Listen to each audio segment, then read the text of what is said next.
ओम शांति। बाबा शुरुआत में हम सबको बहुत याद दिलाते थे कि यदि तुम अपने कोई संसार में मेहमान समझोगे तो महान बन जाओगे। व्यक्त से अव्यक्त होने के लिए हमें देह से डिटैच होना परम आवश्यक होता है। सभी इस बात को जानते हैं। मैं इस देह में भी मेहमान हूँ, आई हूँ, चले जाना है। घर से आई हूँ, कभी भी जाना हो सकता है। हम सभी इस धरा पर भी मेहमान हैं। लंबे काल से पाठ बजा रहे हैं। हम मेहमान हैं। हमें अपनी मंजिल पर पहुँचना है, अपने घर में पहुँचना है।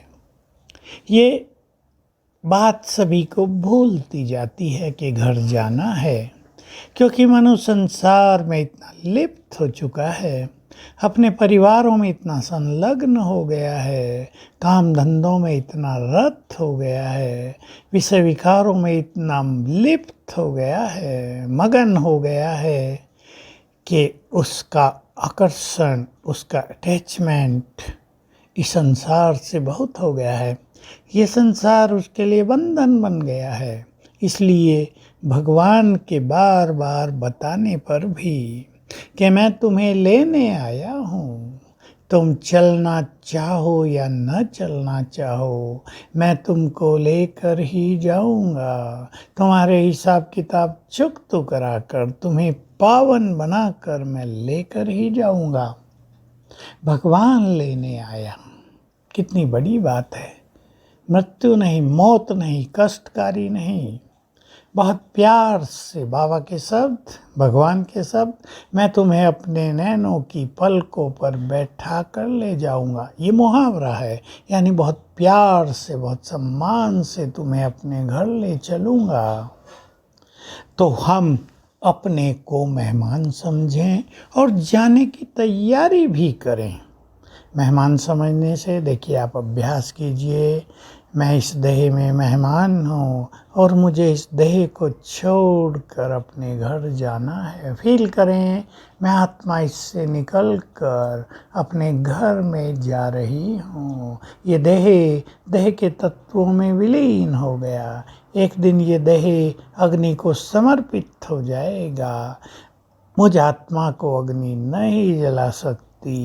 मैं निर्मल, पवित्र, स्वच्छ होकर अपने घर जाऊंगी, जा रही हूँ, बैठ गई अपने घर में जाकर। इससे महानताएं आती जाएंगी, क्योंकि सभी व्यर्थ समाप्त हो जाएंगे। हमारी जो खराब वृत्तियां हैं, जो अवगुणी वृत्तियां हैं, वो खत्म होती जाएंगी। जो इस संसार में हमारा अटैचमेंट है, हम यहीं रहना चाहते हैं, वो समाप्त होता जाएगा। डिटैचमेंट बढ़ता जाएगा, न्यारा प्यारापन बढ़ता जाएगा, जो एक बहुत सुंदर सब्जेक्ट है हमारे जीवन का। न्यारे भी रहो और सबके प्यारे भी रहो। ये नहीं न्यारे इतने हो जाएं कि किसी को हम अच्छे ही न लगें, न्यारे इतने हो जाएं कि किसी से बात ही नहीं करें, न्यारे इतने हो जाएं कि व्यवहारिक ही न रहें। हमें न्यारे भी होना है और सबके प्यारे भी बनना होता है। तो मेहमान समझने से सचमुच महानताएं हमारे अंदर समाने लगेंगी।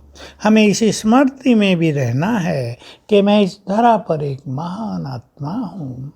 भगवान ने मुझे महान बनाया है, अपने समान बनाया है, मुझे महान कर्तव्यों के लिए चुना है। इसलिए मेरे संकल्प और बोल, दृष्टि और वृत्ति सब महान होनी चाहिए। तो एक चेकिंग होने लगेगी स्वयं की, और उससे महानताएं हमारे अंदर बढ़ती जाएंगी। हमें देखकर दूसरे लोग भी वैसा ही करेंगे। वे भी महानता के पथ पर अग्रसर होंगे। और इस संसार में जब बहुत सारी आत्माएं महान आत्माएं बन जाएंगी, इस अभ्यास से हम पुण्य आत्माएं भी बन जाएंगे, तो हमारे वाइब्रेशंस संसार का कल्याण करेंगे। जैसे संसार में साधु संतों में भी बहुत महान आत्माएं हैं जो सचमुच तपस्वी हैं और महान हैं, जिनके विचार सुंदर हैं, कल्याणकारी हैं, जो सुखदायी हैं। हम भी महान बनकर संसार का कल्याण करेंगे। ओम शांति।